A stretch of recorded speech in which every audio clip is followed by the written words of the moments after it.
고린도전서 6장 1절에서부터 6절 말씀까지 봅니다. 너희 중에 누가 다른 이로 더불어 일이 있는데 구태여 불의한 자들 앞에서 송사하고 성도 앞에서 하지 아니하느냐? 성도가 세상을 판단할 것을 너희가 알지 못하느냐? 세상도 너희에게 판단을 받겠거든 지극히 작은 일 판단하기를 감당치 못하겠느냐? 우리가 천사를 판단할 것을 너희가 알지 못하느냐?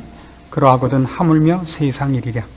그런즉 너희가 세상 사건이 있을 때 교회에서 경히 여김을 받는 자들을 세우느냐? 내가 너희를 부끄럽게 하려 하여 이 말을 하노니 너희 가운데 그 형제가 이를 판단할 만한 지혜 있는 자가 이같이 하나도 없느냐? 형제가 형제로 더불어 송사할 뿐더러 믿지 아니하는 자들 앞에서 하느냐? 이제 고린도전서 6장에 이르러서는 고린도 교회에 있었던 이 교회 안에서의 싸움들을 불신자 앞에 끌고 가서 법정 싸움으로 일으키는 일들에 대한 지적이 나옵니다. 이런 일들은 우리 한국교회에서도 여러 번 그 경험을 보았던 일 중에 하나죠. 교회에 그 여러 파벌이 생기고 갈라설 때 한쪽에선 기도하고 한쪽에선 찬송 부르고 그러다가 법정 싸움으로 가고 그래서 재산권을 나누어서 교회가 분립을 해서 새로 독립하는 교회가 있었던 교회 바로 정문 앞에다가 큰 교회를 세워가지고 대항을 한, 그래서 한국교회는 여태까지 발전을 해오게 됐던 것이 역사적 사실입니다. 이걸 어떻게 봐야 되느냐, 그리고 어떻게 이런 문제들을 우리는 처리해야 되는가 하는 것이 오늘 고린도전서 6장에 기록되어 있습니다. 상당히 이 문제를 다루면서 치사한 연상을 해야만 되게 됐습니다만은 이거는 알고 넘어가야 됩니다. 왜냐하면 죄란 치사한 것입니다. 모르고 있으면 안 됩니다. 신앙은 좋은 곳에서 써먹기 위해서 있는 것이 아니라 시험과 환난과 여러 가지 그 치사한 곳에서 그렇게 되지 않기 위해서 필요한 것들입니다. 먼저 우리가 기억할 것은 이겁니다. 6장 1절을 자세히 보시면 이 문제를 어떻게 다루고 있느냐 하면 너희 중에 이런 사람이 있다로 지적이 되어 있어요. 너희 중에, 말하자면 교인 중에 교인끼리 무슨 돈 문제가 생겼다든가 무슨 문제가 생겨서 법정 싸움으로 가는 일이 있는데 그거를 어디로, 그 문제를 어떤 시각에서 풀 것을 요구하고 있느냐 하니까 어떻게 해라 이전에 그런 문제를 어떤 시각에서 점검해야 되는가, 어디로 끌고 가야 되는가라는 기준이 2절 성도가 세상을 판단할 것을 너희가 알지 못하느냐라고 얘기해서 종말론적 시각을 가질 것, 이게 첫 번째예요. 어디다 써놓으셔야 돼요. 종말론적 시각을 가지고 교회 안의 사건을 볼 것. 두 번째, 성도가 세상을 판단할 것을 너희가 알지 못하느냐. 여기서 너희는 고린도 교회를 가르치는 겁니다. 그러니까 교회 안에서 일어난 개인적인 사건일지라도 교회라는 차원에서 생각할 것. 이것이 신자들이 교회 안에서 가져야 하는 책임 있는 시각이라 이러는 겁니다. 교회 안에서 일어나는 모든 일은 이 두 시각을 벗어나서 풀면 틀립니다. 그러니까 교회 안에서 일어난 문제는 개인과 개인의 문제라도 교회 문제로 풀고 종말론적 시각을 가지고 풀라는 겁니다. 그럼 종말론적 시각을 가지라는 건 뭐냐 하면 교회 안에 어떤 문제가 있을 때 그 문제를 지금이라는 시각에서 풀지 말란 말이죠. 지금 누가 손해를 봤다, 누가 억울하다 이렇게 풀지 말고 우리가 하나님 앞에 갈 것이라는 그 시각 속에서 문제를 풀어나가라고요. 그럼 얘기가 달라지죠. 우리가 교회 안에서 당하는 어려움 중에 하나는 그 믿는 사람들끼리 돈을 꿔주고 꾸고 하는 일들이 있을 수 있습니다. 돈을 꿔주실 때는 혹은 또 사업을 같이 하실 때는 상대방의 신앙을 보고 하지 마시고, 부탁합니다, 꼭 상대방의 사업 수완과 돈 관계의 과거를 추적하시고 이 문제를 하십시오. 신앙하고는 좀 다른 문제입니다. 한국 사람에겐 최소한. 서구 사람에게는 신앙이 있으면 최소한 정직한 것이 근본입니다만은 우리나라 사람은 신앙이 있으면 상식을 집어 던져도 되는 것으로 오해되어 있는 것이 신앙 중에 하나입니다. 그래서 신앙이라는 것은 결국 초월적인 요소가 그 근본인데, 초월이란 상식과 과학을 넘어선 것에 있는 것이지 상식과 과학을 외면하고 있는 것은 아닙니다. 그러니까 몰상식한 것이 초월은 아닙니다.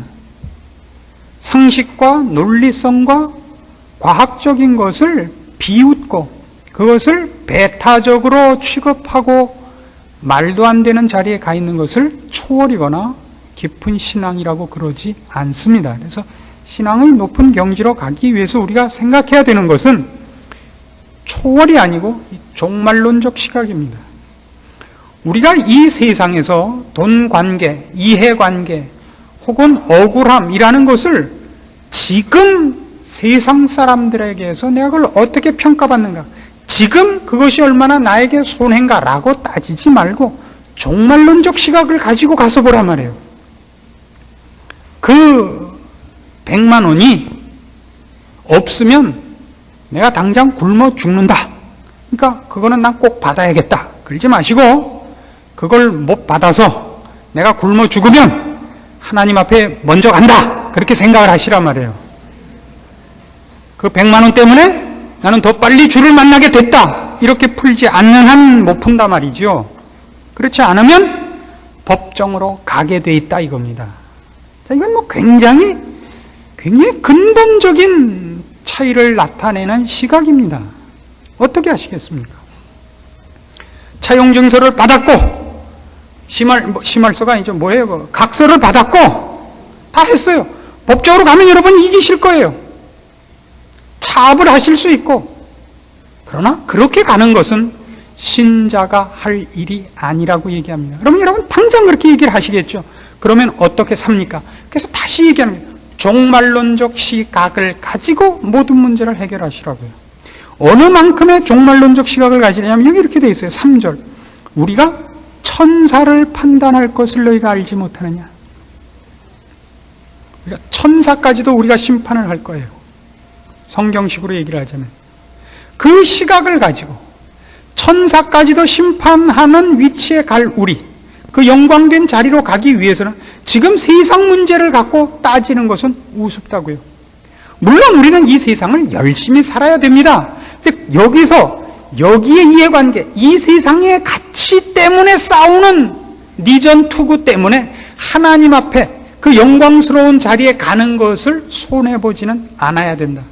종말론적 시각이라고 여기서 얘기를 하는 것입니다. 한 걸음 더 나가서 지금 교회라는 차원에서 생각해야 된다. 이렇게 두 번째 얘기를 했습니다.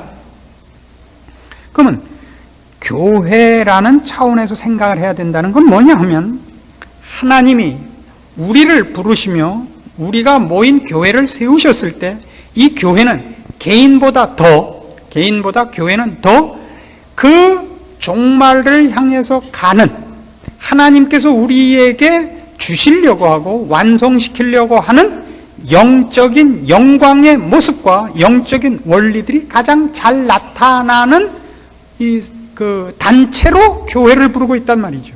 그래서 교회 안에서 어떤 문제를 어떻게 푸느냐 하는 것은 세상 사람들 앞에서 교회가 맡은 사활이 달린 책임이다 이겁니다. 교회는 어떤 경우에도 망하는 한이 있어도 그 망함이 십자가를 지는 망함이어야 된단 말이죠. 십자가를 외면한 승리하면 그건 교회가 망한 것입니다. 교회라는 차원에서 봐달라 이거죠. 그래서 이런 얘기를 하십시다. 실제적인 문제로 교회라는 시각에서 보아달라는 건 이런 겁니다. 이해는 굉장히 좀 어렵습니다만 여러분이 그 내용을 깊이 음미해 주시기 바랍니다. 요즘 한국 교회에 목사님들의 실수로 말미암아 교회를 떠나는 분들이 종종 있으십니다. 저도 상담을 여러 번 받아봤는데요. 그 상담이 이런 것들입니다. 목사님이 말도 안 되는 것으로 신자를 몰아내는 거예요. 뭐 쉽게 좋은 차를 사달라. 아이 목사님 지금 우리 교회 형편이 이런데 어떻게 좋은 차를 벌써 삽니까? 그랬더니 그 다음 주에 설교에서 까는 거예요. 하나님이 세운 종에게 순종하지 않다가 지진에 빠져 죽은 사람, 뭐 이렇게 그냥 설교가 나가는 거예요. 그것도 계속 그쪽을 쳐다보면서. 그러면 신경질 안 나겠어요? 그러면 어디 가서 뭐 이름을 꺼내놓고 사람이 변했다 그런단 말이죠. 이거 사람 참 답답하죠. 그래서 이제 안 나가기로 했더니 그를 동조하는 사람이 생겨요. 그분이 장로님쯤 되시면 교회 안에 큰 두 파가 생기게 된단 말이에요. 암만 틀렸어도 그래도 하나님이 기름 부어 세운 종인데 목사님 편을 들어야지요 하는 편이 생기고, 암만 그래도 목사라 할지라도 저렇게 막 자기 마음대로 갈 때는 우리가 그를 과감히 내쫓아야 되는 것이 아닌가라고 장로님 편을 드는 사람이 얼마든지 생길 수 있습니다. 그러면 이제 제일 실력 있는 사람한테 상담을 해오지 않겠어요? 당연히 저한테 상담 전화가 오죠. 이제 판정을 내리는 겁니다. 솔로몬의 지혜를 빌어서 성경적인 원리에 의해서 제가 판정을 이제 하나 내리는 겁니다. 그런 경우에는 그분이 암만 그 교회의 원로 장로님이시고 신임을 많이 얻고 계셔도 입 다물고 그 교회를 떠나시기로 판정을 내립니다. 왜냐하면 어쨌든 한국 교회에서는, 그리고 하나님이 세우신 교회에서는 목사의 직분이 장로의 직분보다 교회를 더 많이 책임지고 있습니다. 그러니까 교회라는 단체에 더 많이 영향이 얽혀 있단 말입니다. 이게 무슨 뜻이냐면 장로가 실수했다 하는 것과 목사가 실수했다 하는 것은 신자들이 받는 쇼크가 목사의 실수가 더 크다 말입니다. 받는 쇼크가 신자들과 불신자들 모두에게. 목사가 1억 원을 떼어먹었다, 장로님이 10억 원을 떼어먹었다는, 장로님 10억 원 떼어먹은 게 덜 교회의 상처고 목사님이 10만 원 떼어먹은 것이 더 큰 상처가 된다고요. 제가 드리는 그 의미를 아시겠죠?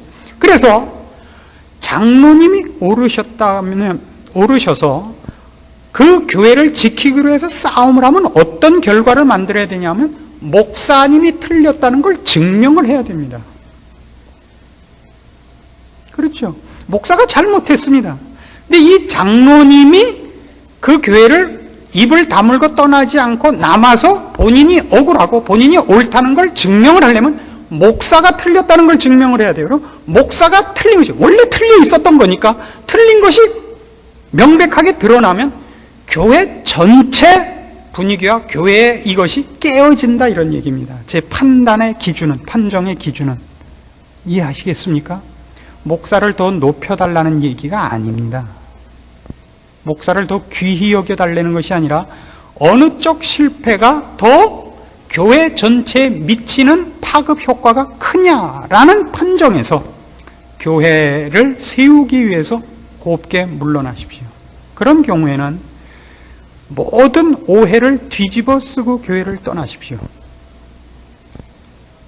난 뭐 할 말이 없는 줄 알아? 그런 얘기 하지 마시고 유구가 무언이 옳시다 그러고 떠나시라 말이죠. 무언은 또 왜 발설을 해요? 말을 하지 말고. 그러면 떠나는 쪽에 대해서 동조하고 진실을 좀 아는 사람들이 이런 얘기 저런 얘기를 할 것이니까 목사가 더 크게 갖다가 떡칠을 할 거 아닙니까? 그걸 다 뒤집어 쓰시고 모든 세상 죄를 짊어지시고 다른 교회로 가십시오. 그것이 교회를 지키는 법입니다. 알아들으시겠습니까? 이쯤 얘기해놨으니까 앞으로 제가 이제 어떻게 될지 모르는 거죠. 우리는 교회가 종말론적 시각 속에서 거룩을 목표로 하고 있고 그 거룩을 향하여 가고 있다는 그 기준 때문에 이 교회가 실패되거나 이 교회가 중간에서 방해받지 않아야 된다는 대원칙 속에서 이런 예와 이런 판정을 내리는 것입니다. 교회는 거룩한 것이 그 안에 원리여야 됩니다. 하나님께서 인정하는, 그리고 우리가 가서 살 영원한 나라의 원칙들과 원리들이 실현되는 것이어야 됩니다. 시행되는 것이어야 됩니다. 그러나 그것이 시행되어야 함에도 불구하고 그것이 온전하게 시행되기 위한 시행착오가 있을 수 있다는 걸 인정해야 된단 말입니다. 그 시행착오 때 틀렸다라고 정죄함으로써 그 자리에서 칼로 심판을 하여 교회를 작살내지 말아달라 이겁니다. 떠나실 때 잘 먹고 잘 살아라. 나는 성경이 떠나라고 했으니까 입 다물고 떠나지만 너희는 하나님이 그냥 유황불을 콱 내려서 다 홀라랑 태우길 바란다. 이러지 마시고 하나님이 그 지금의 실수를 좋은 밑거름으로 삼아서 언젠가 회개의 기회를 주고 그 과정을 통하여 더 멋진 자리로 저들도 인도할 것이요. 그 일을 위하여 나에게 쓰라린 직분을 맡기셨고 내가 그 오해를 뒤집었었고 그걸 통하여 나도 이쪽 가서 클 것을 믿으셔야 되는 겁니다. 이것이 성경이 얘기하는 우리 안에 일어나는 모든 문제를 푸는 이 두 가지 시각의 가장 중요한 공통되는 원리인 것입니다.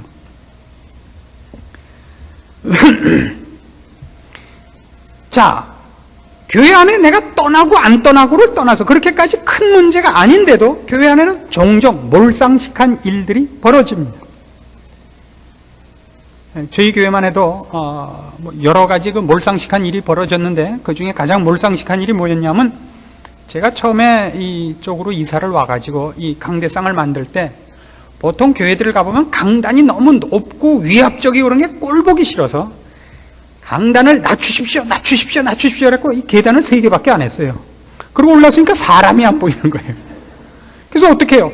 강대상을 이따만하게 만들었죠. 그때 얼마나 꼴불견이 됐겠어요. 옛날 기억나세요?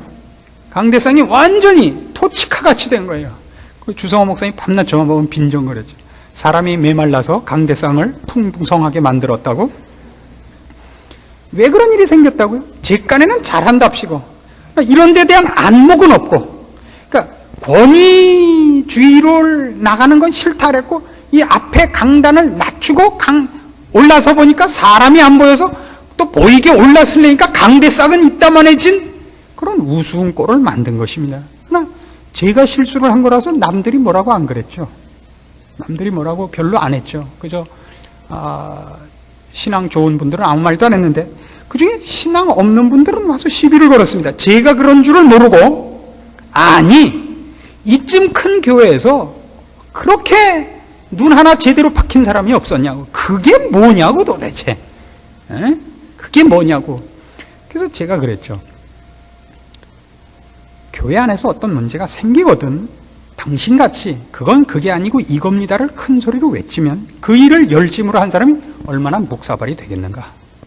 그러지 말고 그 일을 하게 내버려뒀다가 오랜 시간이 지나서 그 일을 만든 당사자마저도 자기가 한 줄 모르고 아니 누가 저걸 졌다우로 만들었어 할 때까지 기다렸다가 정말 누가 저걸 졌다우로 만들었지 하고 고치면 그 사람도 살고 모두가 살 거 아니냐. 그게 교회가 일을 처리하는 방법이다. 몰상식을 몰아내는 방법이다. 그 사람이 고개를 갸우뚱하고 갔습니다. 이해하시겠습니까? 교회는 경영 합리화를 하는 데가 아닙니다.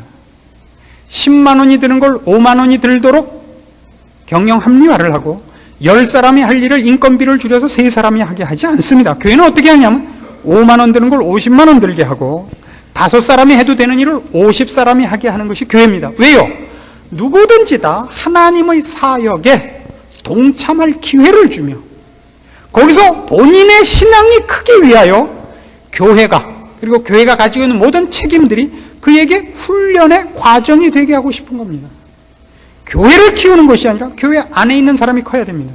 그리고 그 사람들의 시행착오가 용서되어 말하자면 훈련과 연습이 용납되고 있다는 것이 보여지는 것이야말로 교회가 세상 앞에서 책임져야 되는 큰 책임 중에 하나다 말입니다. 세상은 실패를 용서하지 않습니다. 세상은 2번의 기회를 주지 않습니다. 그러나 교회는 70번씩 7번 주는 곳임을 보여야 됩니다. 그게 교회입니다.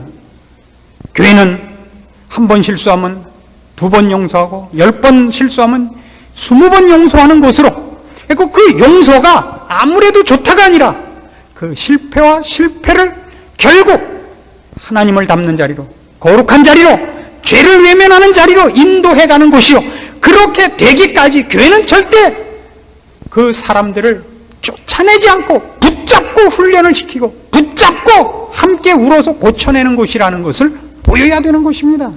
이 교회입니다. 이 교회적 차원에서 모든 문제를 해결해 달라는 이유입니다. 그래서 교회란 그 안에 있는 어떤 개인이 남보다도 신앙이 좋다 이렇게 가는 곳이 아닙니다. 교회란 함께 가는 것입니다. 양떼를 몰고 가는 목자가 저녁에 양 우리에 돌아올 때 양떼를 다 배불리 먹이고 우리로 몰고 와야 됩니다. 혼자 오면 안 됩니다. 양떼를 놓고. 우리는 모두 그런 의미에서 모두가 모두에 대하여 우리가 목자이기도 하고 우리가 양이기도 합니다. 우리는 우리 혼자 하나님 품 안에 가도록 되어 있지 않은 것입니다. 교회적 차원에서 우리가 져야 되는 책임입니다. 그래서 하나님께서는 이 교회가 거룩으로 가야 되고 거룩의 완성으로 가야 되고 그 과정이 언제나 일직선으로 가는 것이 아니라 많은 시행착오 속에서 가는 것을 용납하는, 그러나 그 시행착오가 용납뿐만 아니라 기어코 가기 위한 시행착오의 장이라는 것을 우리가 증거하기를 요구하고 있습니다. 다시요,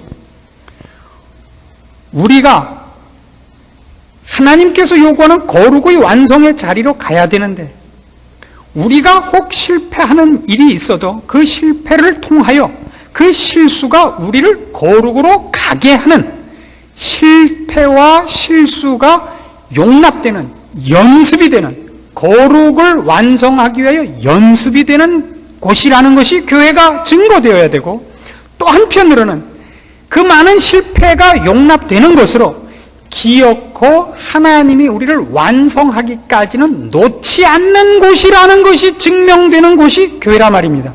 이 둘은 다릅니다. 거룩이 완성되기 위하여 연습이 되는 것, 그런 의미에서는 여기는 거룩을 연습하는 것, 세상적인 것을 연습하는 것이 아닌 것, 이것이 증명되어야 되고, 또한 하나님께서 만족하시는 자리에 이르기까지는 우리를 내버려 두시지 않는다는 하나님의 의지의 간섭이 드러나는 것이 여기여야 됩니다. 그래서 성경은 뭘 강조하느냐 하면 하나님이 부르신 자녀들이 완성되고야 만다는 것을 자꾸 강조하고 있습니다. 고린도전서 12장으로 가십시다. 고린도전서 12장 4절부터 봅시다. 은사는 여러 가지나 성령은 같고 직임은 여러 가지나 주는 같으며 또 역사는 여러 가지나 모든 것을 모든 사람 가운데서 역사하시는 하나님은 같으니 각 사람에게 성령의 나타남을 주심은 유익하게 하려 하심이라. 어떤 얘기는 성령으로 말미암아 지혜의 말씀을, 어떤 얘기는 같은 성령을 따라 지식의 말씀을, 다른 얘기는 같은 성령으로 믿음을, 어떤 얘기는 한 성령으로 병 고치는 은사를, 어떤 얘기는 능력 행함을, 어떤 얘기는 예언함을, 어떤 얘기는 영들 분별함을, 다른 얘기는 각종 방언함을, 어떤 얘기는 방언들 통역함을 주시나니 이 모든 일은 같은 한 성령이 행한사 그 뜻대로 각 사람에게 나누어 주시느니라. 자, 교회는 조금 전에 말씀드린 바와 같이 종말론적입니다. 거룩의 완성을 향하여 가고 있습니다. 그 거룩의 완성을 위하여 여기는 시행착오가 용납되는 곳입니다. 그리고 완성을 위하여 하나님이 우리를 훈련시키는 곳입니다. 이 훈련으로 합격점을 받기까지는 하나님이 우리를 놓아두시지 않는 곳입니다. 그 하나님의 간섭이 어디에서 두드러지냐 할 때 여기 은사에서 두드러지는 겁니다. 왜 은사를 베푸는가? 우리끼리 못난 사람끼리 놓아두지 않는단 말이죠. 언젠가 한번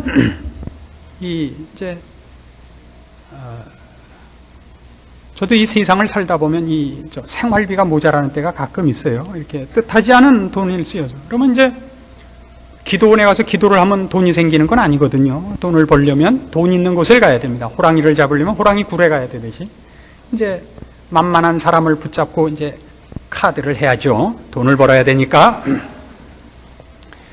전 화투는 안 합니다. 그거는 아무리 머리가 좋아도 잘 안 돼요. 이제 넷이서 했는데 둘이 자꾸 의논을 해요. 저랑 같이 하던 사람이 이렇게 얘기를 했습니다. IQ 70짜리 둘이 의논을 하면 140이 되는 줄로 착각들을 하고 있다고. 그죠? 70짜리 둘이 합치면 140이 되는 줄. IQ 70짜리 둘이 꾀를 합치면 몇이 나옵니까? 예? 70이 한 50쯤 나와요. 둘이 또 싸우걸랑요. 교회 안에 하나님이 이 IQ 70짜리들만 모아놓고 내비두시지 않았다는 거예요. 어떻게 했다는 거예요? 그 안에 하나님의 직접적인 간섭이 있는 겁니다. 누구에게는, 어떤 이에게는 한 성령으로 뭘 줘요? 지혜의 말씀을 주는 거예요. 우리끼리는 죽었다 깨도 지혜가 안 나와요. 그러니까 하나님 교회 안에 은사를 베푸시는 거예요. 한 사람은 지혜의 말씀을, 또 누구에게는, 다른 이에게는 뭘 줘요? 이번에는 같은 성령에 따라 지식을, 다른 이에게는 믿음을, 병 고치는 은사를, 능력 행함을, 예언함을, 영들 분별함을, 이런 일들을 왜 자꾸 줘요? 하나님이 이렇게 모아놓고 우리끼리 암만 IQ 70끼리 100명이 모이면 70을 100개 더하면 7,000이 돼요? 아니라고요. 그럼 한 15쯤 될 거예요. 100명이 계속 싸울 테니까. 그래서 하나님께서는 은사를 베푸시는 겁니다. 은사는 교회를 유익해 하려고 주는 것입니다. 그리고 그 교회가 종말론적인 목표, 하나님께서 요구하는 거룩의 완성에 틀림없이 실패 없이 가게 하기 위한 하나님의 직접적인 간섭인 것입니다. 그래서 우리는 이 일이 이루어지고야 말 것임을 압니다. 우리 모두가 하나님의 부름을 받은 모든 사람이 교회 안에서 거룩하게 하나도 실패 없이 완성될 것을 믿습니다. 그러므로 어때야 되느냐? 우리는 13장에 가면 이렇게 나와요. 그래서 13장에 1절부터 보십시다. 사랑장이 그래서 뒤이어 나오는 겁니다. 내가 사람의 방언과 천사의 말을 할지라도 사랑이 없으면 소리나는 구리와 울리는 꽹과리가 되고, 내가 예언하는 능이 있어 모든 비밀과 모든 지식을 알고 또 산을 옮길 만한 모든 믿음이 있을지라도 사랑이 없으면 내가 아무것도 아니요, 내가 내게 있는 모든 것으로 구제하고 또 내 몸을 불사르게 내어줄지라도 사랑이 없으면 내게 아무 유익이 없느니라. 사랑은 오래 참고, 사랑은 온유하며 투기하는 자가 되지 아니하며, 사랑은 자랑하지 아니하며 교만하지 아니하며 무례히 행치 아니하며 자기의 유익을 굳지 아니하며 성내지 아니하며 악한 것을 생각지 아니하며 불의를 기뻐하지 아니하며 진리와 함께 기뻐하고 모든 것을 참으며 모든 것을 믿으며 모든 것을 바라며 모든 것을 견디느니라. 이 7절이 결론으로 나오게 되는 겁니다. 우리가 교회를 하다 보면 다른 교회 소식을 듣거나 우리 교회에서 경험을 하거나 교회 안에는 그렇고 그런 사람들끼리 모여갖고 그저 지지고 볶는 거예요. 언제나 망할 것 같고 금방 끝장이 날 것 같은 일들을 봅니다마는 거기 하나님께서 간섭하심으로 교회는 절대 실패하지 않는다는 것이에요. 절대 실패하지 않습니다. 영적으로 말이죠. 영적으로. 절대 실패하지 않습니다. 그래서 우리에게 무엇을 가르치느냐? 그래서 교회 안에 어떤 일이 있든지 조급하지 말라 이거예요. 상대방 틀린 것을 지적하고 심판하는 일에 앞서지 말라 말이에요. 뭘 하라고요? 사랑을 가지고 대하라고. 그리고 그들이 완성될 것을 믿으라고요. 지금 저 왼수만 없으면 우리 교회가 그냥 10배로 지금 부흥할 텐데 하는 그 왼수가 하나님 앞에 귀히 쓰이고 하나님의 만족할 만한 사람으로 변할 것을 믿고 기다리란 말이죠. 모든 것을 참고 모든 것을 믿고 바라고 견디라고요. 이 종말론적 시각에서 교회라는 관점에서 교회와 우리의 현실적인 모든 문제를 바라보는 시각이어야 된다고 가르치는 성경의 원리들입니다. 정확히 이해하셨습니까? 그래서 여러분이 교회 안에서 해야 되는 일이 뭐냐? 교회 안에 주신 어떤 사람도, 주를 믿고 주 앞에 나온 어떤 사람도 버릴 사람이 없다는 걸 기억하십시오. 그와 함께 그가 일으키는 모든 문제를 문제로 생각하지 마시고 그 문제를 여러분이 영적으로 대응하는 숙제라고 생각을 하십시오. 세상 사람이 여러분을 한번 찔렀을 때 당신이 정말 신자야 이렇게 찔렀을 때 신자다운 반응을 보이는 시험대라고 생각을 하시라고요. 내 약점을 보강하는 아주 좋은 기회라고 생각을 하시라고요. 그래서 여러분의 모든 문제를 이 시각에서 그래서 이렇게 대응하는 훈련을 하는 것으로 삼으십시오. 그리고 그 사람이 나를 지금 시험하고 나를 괴롭히는 그 사람이 나와 함께 주님 앞에서 기뻐하심을 입은 자리에 영광의 면류관을 쓰고 함께 설 것을 믿으시라 말이죠. 이렇게 될 때 우리는 물론 갈등과 고민이 한꺼번에 없어지진 않습니다만은 우리가 당한 모든 일을 감수할 준비가 되는 것입니다. 감수할 준비가. 우리가 교회 안에 일어나는 모든 일들과 우리 인생에서 일어나는 모든 문제들에 대하여 신자들이 신앙으로 짐을 지는 것을 싫어해서 자꾸 기도하는 것 아닙니까? 없애달라고, 빨리 이 문제를 해결해달라고. 그런 기도를 하지 마십시오. 지고 갈 기도를 하십시오. 주님께서 십자가를 지시기 전날 밤 마지막 겟세마네 동산에서 기도가 뭡니까? 짐을 지게 해달라는 기도죠. 짐을 질 힘을 달라는 기도. 아버지의 뜻을 이룰 수 있게 해달라는 기도. 그것이 우리에게 있어야 됩니다. 짐을 없애달라는 기도, 고통을 없애달라는 기도가 아니라 우리의 거룩을 위하여 하나님께서 준비하신 그 짐을 달게 받으며 그걸 통하여 우리가 어디를 향하여 가며 우리가 무엇이 만들어지며 우리가 믿는 하나님이 누군가가 제대로 증명되는 하나님 앞에 쓰임받는 인생과 존재가 되기 위한 기도가 여러분들에게 이제 끊이지 않고 있기를 권하는 것입니다. 기도하십시다. 하나님 아버지, 은혜를 감사합니다. 세상의 생각과 우리의 욕심을 채우는 생각에서 이제 벗어나 거룩과 우리를 부르신 하나님을 높이는 일로 우리들의 모든 삶의 원리를 삼고자 합니다. 우리에게 일어나는 모든 문제들을 이제 주님 앞에 서는 것을 기준으로 하여 판단하게 하시고, 나를 괴롭히는 어떤 누구도 나와 함께 주님 앞에 서기 위한 내 동지요, 내가 함께 가야 할 믿음의 식구라는 생각을 가지고 바라보게 하여 주시옵소서. 나를 괴롭히는 이들을 다 쳐없애고 무풍지대에 서 있으려고 하지 말고, 나에게 일어나는 모든 일을 통하여 내 약점을 발견하고 나의 못난 것을 확인하고, 그래서 그 점을 더욱 주 앞에서 기도하고 몸부림쳐 말씀으로 새롭게 하는 일들이 일어나는 좋은 기회로 삼아 우리가 당하는 모든 고통들과 어려움들이 결국 우리를 완성시키는, 우리를 영광스럽게 하는 하나님의 깊으신 인도요 지혜인 줄 깨닫는 마음 주시옵소서. 순종하게 하시고 늘 주 앞에 무릎 꿇어 기도하게 하시고 우리의 미련한 것을 인정하고 우리를 죽이고 십자가를 앞세우는 신앙생활로 승리하는 저희들 다 되게 하시옵소서. 예수님의 이름으로 기도합니다. 아멘.